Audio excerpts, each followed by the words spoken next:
Very good morning to all of you. As in the yesterday class, we have discussed about the topic that is mole concept. So now today we will discuss our new topic. That new topic is mass percentage composition. So what is mass percentage composition? Firstly, you know about the mass percentage. क्या होती है बेटा? So the mass percentage that gives the mass of each element that expressed as the percentage of the total mass. क्या मतलब हुआ इसका?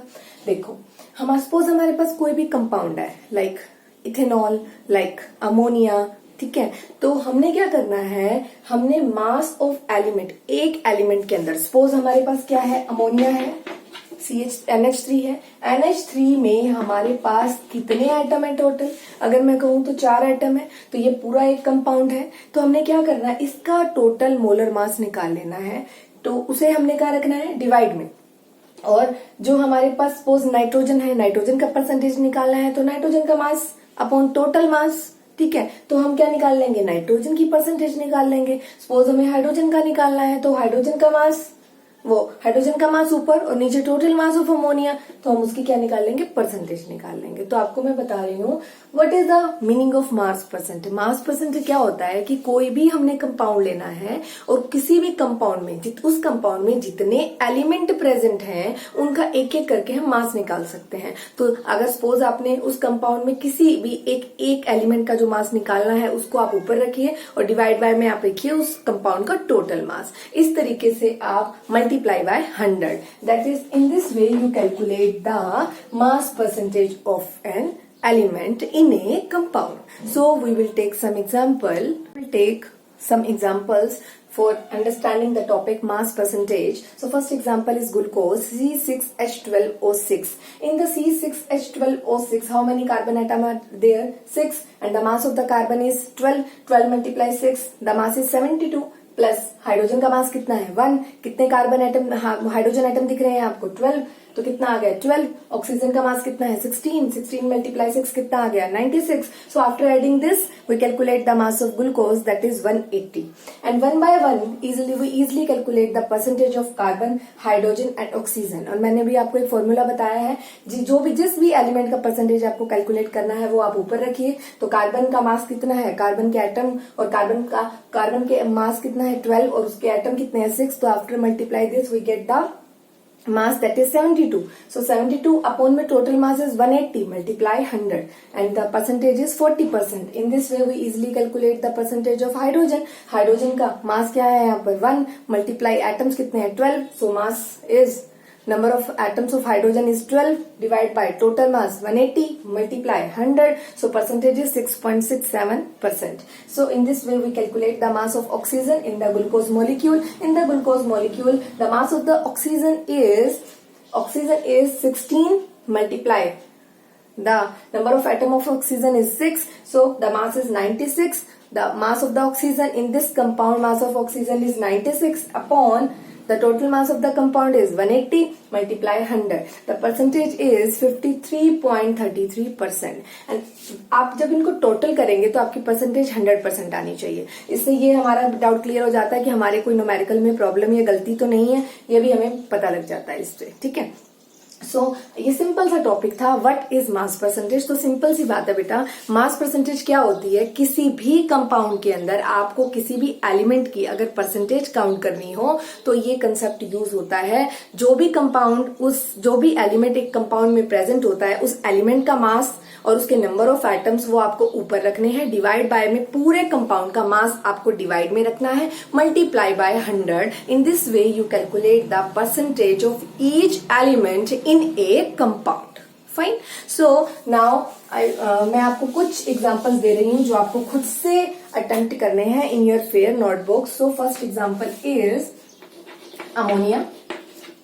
Ammonia में आप लोगों ने नाइट्रोजन की परसेंटेज कैलकुलेट करनी है, परसेंटेज ऑफ नाइट्रोजन कैलकुलेट करिए, परसेंटेज ऑफ हाइड्रोजन कैलकुलेट करके बताइए, ठीक है? So first example is this. Second example is C2H5OH के अंदर मुझे how many percentage of C, percentage of H and percentage of oxygen. इन सब की परसेंटेज कैलकुलेट करके दिखाइए मुझे। In this way you have example of, you know that मैंने आपको ये फॉर्मूला ऑलरेडी बता रखा है, दैट इज यूरिया। यूरिया के अंदर मुझे नाइट्रोजन की, हाइड्रोजन की और ऑक्सीजन की, इन तीनों की परसेंटेज कैलकुलेट करके बताइए। ठीक है, एक एग्जांपल और है आपके लिए, ये 3 एग्जांपल नोट कर लीजिए। अमोनिया, इथेनॉल एंड यूरिया, इन जितने भी ये कंपाउंड है इनमें ईच एलिमेंट की परसेंटेज कैलकुलेट कीजिए। ठीक है, and the last example is CuSO4.5H2O, जिसे आप ब्लू विट्रोल बोलते हैं। इसमें भी मुझे परसेंटेज कैलकुलेट करके दिखाइए। किस किस की परसेंटेज कैलकुलेट करके दिखानी है? हाइड्रोजन है, ऑक्सीजन है, सल्फर है, कॉपर है। और सारे जो आप जब आप परसेंटेज कैलकुलेट कर लेंगे तो सबका सम 100% से ही होना चाहिए, या आप उनको ऐड करके चेक कर सकते हैं। Fine, so now we will take our next topic, that is EF and MF. We'll take topic EF and MF. EF means empirical formula and MF means molecular formula. So what is EF? The formula which gives the simplest whole number ratio of the atoms of various elements present in the one molecule of the compound. And what is MF? The formula which gives the actual number of atoms of various elements present in one molecule of compound. बिल्कुल simple सी बात है बच्चा, 1 minute लगेगा बस example समझाने के बाद आपको 1 मिनट लगेगा, समझ आ जाएगी। फॉर एग्जाम्पल आपके पास एक एग्जाम्पल है C6H6, सबको याद होगा, ये एग्जाम्पल है बेंजीन का। This is called benzene, C6H6. So this is the formula of the benzene and in which the number of the carbon is 6 and hydrogen is 6. So this is the actual formula of the benzene. That actual formula is called molecular formula. तो what is molecular formula? आपको clear हो गया है कि किसी भी compound का जो एक्चुअल फॉर्मूला होता है that is called molecular formula. ठीक है, and what is EF? Empirical formula क्या होता है? अगर मैं इसको रेशियो में, इसकी रेशियो कितनी है? How many carbon atom are there? 6. How many hydrogen atom are there? 6. तो आफ्टर कट विद 1:1 मीन्स हमारे पास क्या बन गया ये रेशियो? इसकी सिंपलेस्ट होल नंबर रेशियो में इसको बदलने के बाद हमारे पास क्या बच गया? ये CH. तो this CH is called empirical formula. So basic difference between MF and EF is MF is the actual formula of the compound, और अगर वो फॉर्मूला कुछ होल नंबर रेशियो बना रहा है, after with whole number ratio जो बचता है हमारे पास, तो C6H6 बेंजीन के अंदर how many carbon atom are there? 6. Hydrogen कितने हैं? 6. अगर मैं इसको होल नंबर 1:1 आ गया, होल नंबर में कन्वर्ट कर दिया, तो हमारे पास C6H6 को होल नंबर रेशियो में कन्वर्ट करेंगे तो क्या बन गया? CH. This CH is called empirical formula. So अब आपको डेफिनेशन आसानी से समझ आ जाएगी कि the formula which gives the actual number of atom present of various element present in a one molecule of compound. एक कंपाउंड के अंदर जो एक एलिमेंट के एक्चुअल एटम होते हैं, this is called molecular formula. And the formula which gives the simplest whole number ratio, और उस किसी भी फॉर्मूले की अगर सिंपल होल नंबर रेशियो बना दें और तो होल नंबर रेशियो में कन्वर्ट करने के बाद जो भी बच जाता है, तो this is called EF. This is called empirical formula. तो आपको क्लियर हो गया what is molecular formula and what is empirical formula. Fine. So now we will take some example of EF and MF. We will take some example of EF and MF. So the MF, सबसे पहले मैं MF बता रही हूँ. Suppose मैंने लिया example C6H6. This is called benzene, you know that. So formula after अभी मैंने आपको इसको होल नंबर रेशियो में कन्वर्ट करना सिखाया. जब मैं इसको होल नंबर रेशियो में कन्वर्ट करूंगी तो मेरे पास EF बचता है CH. Now we will take some another example that is H2O2. This is called hydrogen peroxide. ये कुछ चीजें हैं जो आपने पहले नहीं सुनी है, कुछ कंपाउंड के बारे में आपको नहीं पता है, तो आपको पता हो H2O2 is called hydrogen peroxide. जब इसको हम होल नंबर रेशियो में कन्वर्ट कर देंगे तो हमारे पास बचता है HO. This HO is called EF.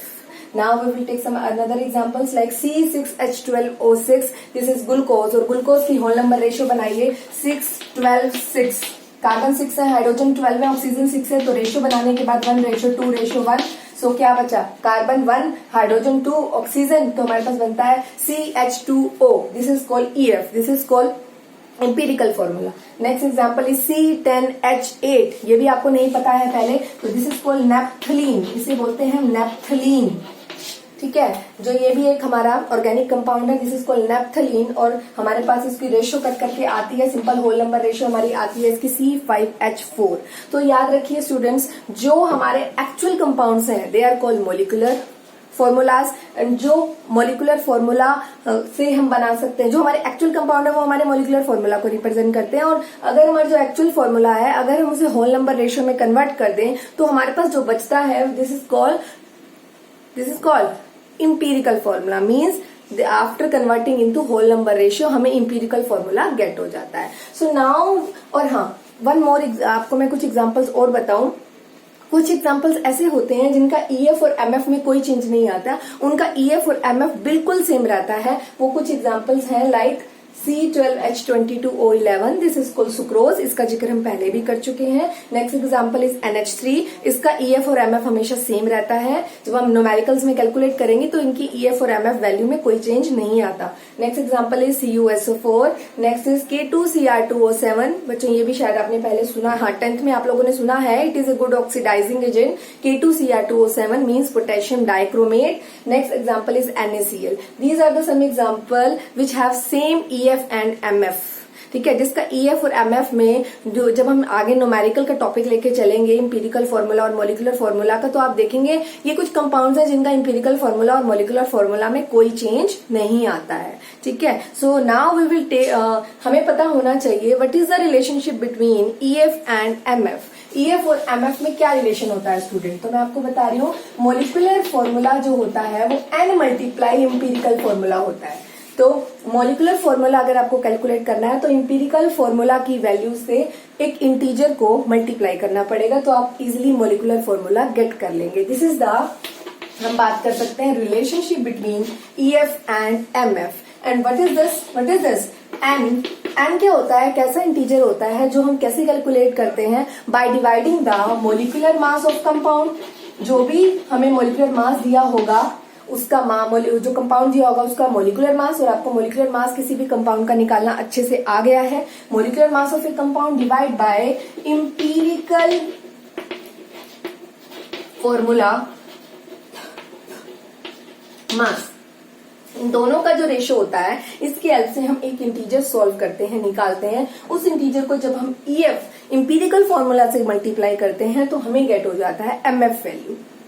तो ड्यूरिंग द न्यूमेरिकल, जब हम न्यूमेरिकल सॉल्व करेंगे तो हमें एक तो पता होना चाहिए what is the relationship between MF and EF। तो MF is equal to N multiply EF, and what is this small n? Small n, here the small n is not a number of moles, here the small n is an integer that easily calculated with the help of molecular mass of a compound divided by empirical formula mass of a compound. After dividing these two values, and when we easily get the small n, and after putting the value here and multiply with the EF, we easily calculate the MF. ये जो topic है, ये जो मैंने आपको एक छोटा सा कंसेप्ट बताया है, ये आपको न्यूमेरिकल टाइमिंग में यूज करना है। और एक बात और सबको पता होना चाहिए, ये मैं आपको ऑलरेडी भी बता चुकी हूँ, जो मोलिकुलर मास होता है 2 into वेपर डेंसिटी। ये बात मैंने आपसे अवोगेड्रो लॉ में डिस्कस करी थी, एप्लीकेशन ऑफ अवोगेड्रोज लॉ में डिस्कस की। This is the second application of the Avogadro's law, that is relationship between molar mass और we can say that molecular mass and vapour density. Some time आपको अगर numerical के अंदर vapour density given हो तो अगर आप उसको 2 से मल्टीप्लाई करते हैं तो आप उस कंपाउंड का मोलिकुलर मास भी कैलकुलेट कर सकते हैं, और इस मोलिकुलर मास को आप यहाँ रख सकते हैं। अगर ये वैल्यू आपको पता है, ठीक है, तो आप N की वैल्यू निकाल सकते हैं, N को आप यहाँ पुट कर सकते हैं, EF से मल्टीप्लाई करके आप MF निकाल सकते हैं, ठीक है। तो ये आज जितने भी मैंने रिलेशन आपको बताए ये आप अच्छे से आज याद कीजिए। From tomorrow we will take a topic numericals that is based upon EF and MF. Fine. So complete this whole topic in your fair notebook. Okay.